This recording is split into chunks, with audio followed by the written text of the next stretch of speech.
हमारा बेटा हाफिज कुरान बनकर रमजान में 312 सुनाता हुआ नजर आए तो हमारे दूसरे बेटे को इंजीनियर बनकर अपने कौम का नाम रोशन करता हुआ नजर आना चाहिए। अगर एक हमारा बेटा मुफ्ती बनकर फतवा देता हुआ नजर आए तो हमारे दूसरे बेटे को वकालत का ड्रेस पहनकर जज के सामने खड़े होकर अपनी कौम के लिए लड़ता हुआ नजर आना चाहिए। अगर एक हमारा बेटा काजी बनकर फैसला करता हुआ नजर आए तो हमारे दूसरे बेटे को जज की कुर्सी पर बैठकर अपने कौम के लिए इंसाफ करता हुआ नजर आए। अगर एक हमारा बेटा आलिम दीन बनकर दीन को फैलाता नजर आए तो हमारे दूसरे बेटे को पार्लियामेंट के बेड पर खड़े होकर अपनी कौम की आवाज बुलंद करता हुआ नजर आना चाहिए। ऐसे को मुसलमानों, भारत काल के मुसलमानों, अपनी आने वाली नस्ल के फ्यूचर को इस तरह से मुनव्वर कर दो, इस तरह से रोशन कर दो, इस तरह से भलाई का उजाला कर दो कि आपकी आने वाली नस्ल को देखकर डॉक्टर बाप पुकार उठे, अरे दस्त है दरिया में न छोड़े हमने, पहले जुल्मात में दौड़ा दिए घोड़े।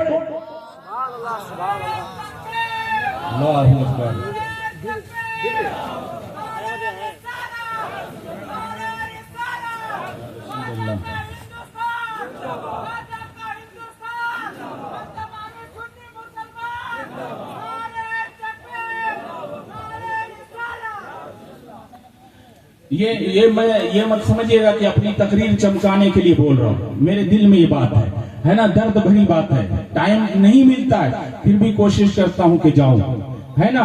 जब तक हमारे दिल में इल्म दीन नहीं होगा, जब तक हमारे सीने में मुस्तफा का लाया हुआ इल्म नहीं होगा, मेरे नबी की लाई हुई हदीसें नहीं होंगी, हम किस तरह से जानेंगे हमारा मजहब क्या है, हमारा दीन क्या है। आज देखता हूँ हम यहाँ के बारे में मुझे पता नहीं, भाई साहब थोड़ी देर आप लोग रुक जाइए ना, हाँ मोहब्बत से कहते ना सुभान अल्लाह।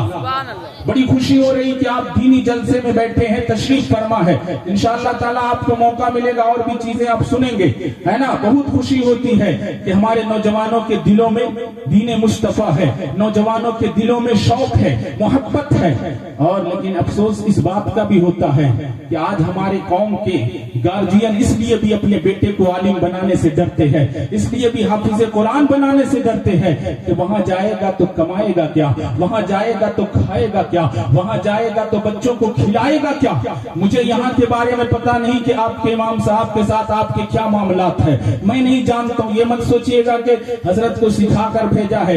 इमाम साहब बेचारे हमारे दोस्त हैं, मोहब्बत फरमाते हैं, हमारे साथ पढ़ने वाले हैं। लेकिन याद रखो, जब तक हमने इल्म दीन की कदर की, जब तक हमने आलिमों की कदर की, हम कामयाब नजर आए। स्पेन में जो इस्लाम खत्म किया गया उसके पीछे सबसे बड़ी वजह यही है कि वहां के लोगों ने अपने आलिमों की कदर करनी छोड़ दी, अपने रहनुमाओं की कदर करनी छोड़ दी। तो धीरे धीरे वहां से इस्लाम को मिटाया गया, धीरे धीरे वहां से दीन मुस्तफा को खत्म करने की कोशिश की गई। इसलिए ऐ बाराटाड़ के मुसलमानों, ऐ केपलो के मुसलमानों, अपने सर के ताज, अपने आलिम दीन की, अपने उलमा की कदर करने की जरूरत है। देखिए, हमें हर फील्ड में इल्म को हासिल करना है, हर फील्ड में हमें आगे बढ़ना है, लेकिन सबसे पहले दीन का इल्म हासिल करना है, सबसे पहले दीन को। इसलिए कि कॉलेज में हमें एक बेहतरीन डॉक्टर और इंजीनियर तो बनाया जा सकता है, कॉलेज में हमें एक बेहतरीन प्रोफेसर तो बनाया जा सकता है, कॉलेज में हमें एक बेहतरीन अफसर तो बनाया जा सकता है, लेकिन माँ बाप का अदब करने वाला ये मदरसे में हमें सिखाया जाता है। माँ बाप का मकाम क्या होता है ये इस्लाम हमें बताता है। भाइयों का अदब कैसे किया जाता है ये इस्लाम हमें सिखाता है। बहनों से प्यार कैसे किया जाता है ये इस्लाम हमें सिखाता है।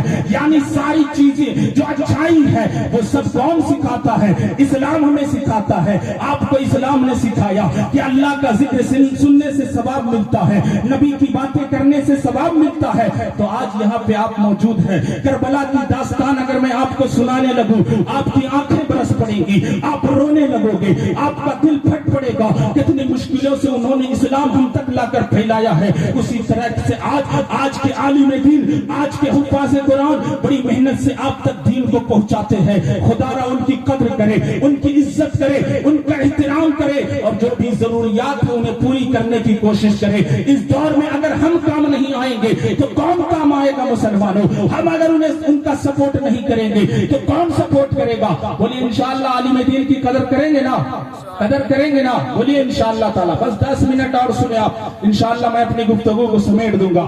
ज़ियारत हरमैन शरीफैन, यहाँ पे लोग मौजूद हैं जो तैयबा को देखने जा रहे हैं, मक्का को देखने जा रहे हैं। ये मोमेंट, ये वक्त मुसलमान की जिंदगी का सबसे खूबसूरत वक्त है, सबसे बेहतरीन वक्त है। जिस वक्त में, जिस मोमेंट में, जिस पल में उसकी नजर गुंबदे खजरा पे पड़ेगी, जिस वक्त उसकी नजर खाना काबा पे पड़ेगी, इससे बेहतरीन वक्त उसकी जिंदगी का और कोई हो ही नहीं सकता। तुम कश्मीर जाओ, तुम ताजमहल को देख लो, तुम लाल किला को देख लो, तुम कुतुब मीनार को देख लो, लेकिन जो सुकून गुंबदे खजरा को देखने के बाद मिलता है, जो सुकून खाना काबा को देखने के बाद मिलता है, जो सुकून हजरे अस्वद को बोसा देने के बाद मिलता है, जो सुकून जमजम को पीने के बाद मिलता है, जो सुकून वहां पे जाकर इबादत करने के बाद मिलता है, वो न लाल किला में मिलता है न ताजमहल में मिलता है। बोलिए मचलकर सुभान अल्लाह, मोहब्बत से कहते ना सुभान अल्लाह। आगे से पीछे वाले एक मर्तबा तमाम लोग हाथ उठाकर कहते सुभान अल्लाह। माशाअल्लाह, बहुत खुशी की बात है कि आप रात के इतने वक्त में भी बेदार हैं और अच्छे तरीके से समाअत कर रहे हैं। बस कुछ देर आप सुने, जब बात आ गई है मदीने की, जब बात आ गई है गुंबदे खजरा की, तो सुनाता हूं एक आशिके रसूल की दास्तान। बस 3 से 4 मिनट में सुनना, और अपनी गुफ्तगू को मैं बड़ी तेजी के साथ समेटने की कोशिश कर रहा हूं। मुसलमानों,